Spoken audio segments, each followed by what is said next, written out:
Assalamu alaikum dear students, how are you? I hope you all will be fine. Today we'll start lesson number 2 of class 8. This is lecture number 3.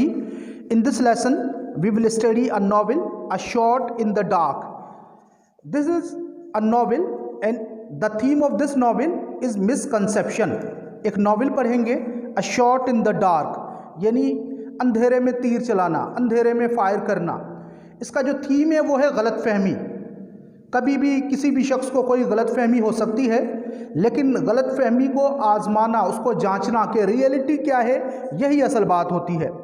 लेकिन कभी कभी बंदा जल्दबाजी में उस गलत फहमी को सही समझ लेता है. जो कुछ उसे सुनाई देता है वो समझता है कि यही सही है, जो कुछ उसे दिखाई देता है वो समझता है कि यही सही है, और फिर वो गलत फैसले कर देता है. उस गलत फैसले से दूसरों का भी नुकसान करता है और कभी कभार अपना भी बहुत बड़ा नुकसान कर देता है. तो इस नॉवल में भी एक शख्स जो है गलत फहमी की वजह से कुछ ऐसे फैसले कर देता है कि उसे बहुत बड़ा भारी नुकसान उठाना पड़ता है. इस नॉवल में बेसिकली 3 कैरेक्टर्स हैं, 3 किरदार हैं जिनके ऊपर ये स्टोरी है. उनमें एक है फिलिप स्लेथरबी, जो एक ऐसा शख्स है जो कि सियासतदान बनना चाहता है, जो कि मेंबर ऑफ पार्लियामेंट बनना चाहता है. दूसरा कैरेक्टर है मिसेस होनरिया सॉल्टपेन जैगो. ये एक बासर औरत है जिसका सियासत में बहुत ज़्यादा किरदार है, और फिलिप स्लेथरबी को पता चलता है कि अगर मिसेस होनरिया सॉल्टपेन जैगो मुझे जो ना पसंद करती है और मुझे अगर वो आगे लेकर आती है तो मैं मेंबर ऑफ पार्लियामेंट आसानी से बन सकता हूँ, क्योंकि उसका पार्टी में काफ़ी असर और रसूख है मिसेस होनरिया का. तीसरा शख्स जो है वो बर्टी सॉल्टपेन, जो 22 साला मिसेस सॉल्टपेन जैगो का बेटा है. ये 3 मेन कैरेक्टर हैं, लेकिन चौथा कैरेक्टर भी मैंने ऐड कर दिया है जो कि जिसका नाम है क्लॉड पीपल, जो कि लायर होता है मिसेस सॉल्टपेन जैगो का. तो इस स्टोरी को थोड़ा सा मैं समराइज कर देता हूँ. फिलिप स्लेथरबी एक सियासतदान बनना चाहता है. वो चाहता है कि मैं मेंबर ऑफ पार्लियामेंट बनूँ. तो उसके लिए उसे पता चलता है कि नेक्स्ट जो होंगे इलेक्शन होंगे उसमें मैं मेंबर ऑफ पार्लियामेंट बन सकता हूं, लेकिन वो एक शख्स की मदद की वजह से बन सकता हूं, और वो है मिसेस सॉल्टपेन जैगो. अगर वो मेरी मदद करे तो मैं बन सकता हूं. तो मिसेस सॉल्टपेन जैगो से एक दफ़ा उसकी मुलाकात होती है. तो इत्तेफाक से मिसेस सॉल्टपेन जैगो उसे बोलती है कि आप एक हफ्ते के लिए मेरे महल रहने के लिए आ जाएं. फिर वो समझता है कि अगर मैं उसके महल में चला जाऊं और अगर मैं उसकी खुशनुदी हासिल कर लूं मिसेस सॉल्टपेन की, तो फिर मैं मेंबर ऑफ पार्लियामेंट बन सकता हूं, मैं ये इलेक्शन जीत सकता हूं. तो इसी गर्ज से फिर वो ट्रेन में सवार होता है, टिकट लेता है, एक डब्बे में बैठता है. वहाँ उसकी मुलाकात होती है बर्टी सॉल्टपेन से. बर्टी सॉल्टपेन बेटा होता है मिसेस सॉल्टपेन जैगो का, लेकिन फिलिप स्लेथरबी को पता नहीं होता. तो जब वो दोनों मिलते हैं तो बर्टी सॉल्टपेन बड़ी परेशानी में होता है. वो अपनी हर चीज़ को खंगाल रहा होता है, इधर उधर देख रहा होता है. तो फिर पता चलता है फिलिप को कि ये अपना बटवा भूल के आया है और अब इसे कुछ पैसों की ज़रूरत है. तो बर्टी उसे बोलता है कि आप मेरी वालदा से मिलने जा रहे हैं इत्तेफाक से, क्योंकि वो सुन लेता है कि वो उसकी वालदा से मिलने जा रहे हैं. तो बोलता है कि आप तो मेरे फिर शनासा हुए, जान पहचान वाले हुए, तो आप मुझे कुछ पैसे दे दें. और मैं क्योंकि इस हफ्ते घर नहीं जाऊंगा, मैं पहले शिकार पे जाऊंगा, उसके बाद मैं घर जाऊंगा, तो फिर आप वहाँ मुझसे मिल लेंगे, देख लेंगे कि मैं वाकई में मिसेस सॉल्टपेन जैगो का बेटा ही हूँ. पहले तो फिलिप स्लेथरबी राज़ी हो जाता है, बोलता है कि ठीक है मैं आपको पैसे दे दूंगा. लेकिन फिर आगे जाके कुछ ऐसी गलतफहमियाँ हो जाती हैं कि वो समझता है कि ये लड़का झूठ बोल रहा है. और फिर जब उसका स्टेशन आता है बर्टी का, तो बर्टी बोलता है मैंने आपसे पैसों को कहा था, मुझे पैसे दे दे. तो वो बिल्कुल इनकार कर देता है, बोलता है कि मैं आपको पैसे क्यों दूं, आप झूठ बोल रहे हैं, मुझे नहीं लगता कि आप मिसेस सॉल्टपेन जैगो के बेटे हो, मैं आपको पैसे नहीं दूंगा. तो बर्टी उतर जाता है. उसके बाद जब फिलिप स्लेथरबी अपने स्टेशन पे पहुंचता है, वहाँ पर उसे लेने के लिए क्लॉड पीपल आता है जो कि लॉयर होता है मिसेस सॉल्टपेन जैगो का. और फिर बातों बातों में क्लॉड पीपल उसे बता देता है कि वो वाकई में बर्टी जो था वो मिसेस सॉल्टपेन जैगो का बेटा ही था. ये बात सुनने के बाद वो जो फिलिप स्लेथरबी बड़ा परेशान होता है और उसे अंदाज़ा होता है कि ये मैंने क्या कर दिया, ये गलत फहमी में मैंने बड़ा नुकसान कर दिया. अब मिसेस होनरिया सॉल्टपेन जैगो को अगर पता चल गया मैंने उसके बेटे की मदद नहीं की, तो वो मेरी मदद भी नहीं की, मैंने अपना बेड़ा खुद गर्क कर दिया. तो this was the summary of this poem. So this was the summary of this novel. Let's read the novel. Philip Slatherby settled himself down in an almost empty railway carriage with the pleasant feeling of starting off on an agreeable and profitable trip. Philip Slatherby एक खाली डब्बे में बैठ जाता है, उसके वो बहुत अच्छे ख़यालात उसके जहन में होते हैं कि वो एक बड़ा अच्छा सफ़र करने जा रहा है। इस सफ़र के बनने के बाद वो मेंबर ऑफ पार्लियामेंट लाजमी बन जाएगा। He was bound for Brill manner, the country residence of his new acquaintance. वो ब्रिल मैनर जा रहा होता है। ब्रिल मैनर रिहाइशगाह होती है मिसेस सॉल्टपेन जैगो की। मिसेस सॉल्टपेन जैगो की वो रिहाइशगाह पर ब्रिल मैनर जा रहा होता है। Mrs. Salpen Jago, Henria Salpen Jago, was a person of some social importance in London.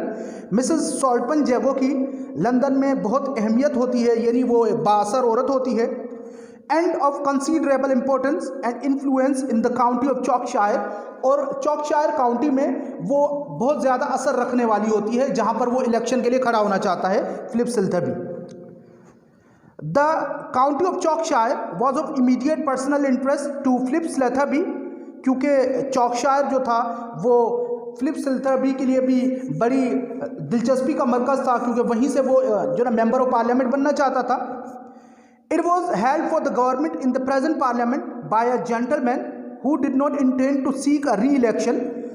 तो एक शख्स जो मौजूदा पार्लियामेंट में वो दोबारा इलेक्शन में खड़ा नहीं होना चाहता था, यानी दोबारा इलेक्शन नहीं लड़ना चाहता था, तो फिलिप स्लेथरबी के लिए ये मौका था कि उसकी जगह पर वो खुद खड़ा हो जाए। And Slatherby was under serious consideration by the party managers and his possible successors as his possible successors.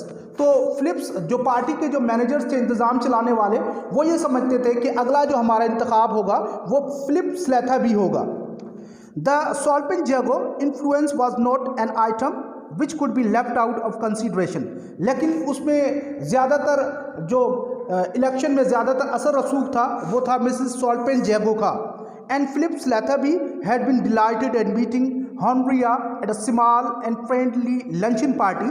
और इत्तेफाक से जो फिलिप स्लेथरबी की मुलाकात हो गई मिसेस सॉल्टपेन जैगो से एक लंच पार्टी में, छोटी सी लंच पार्टी में।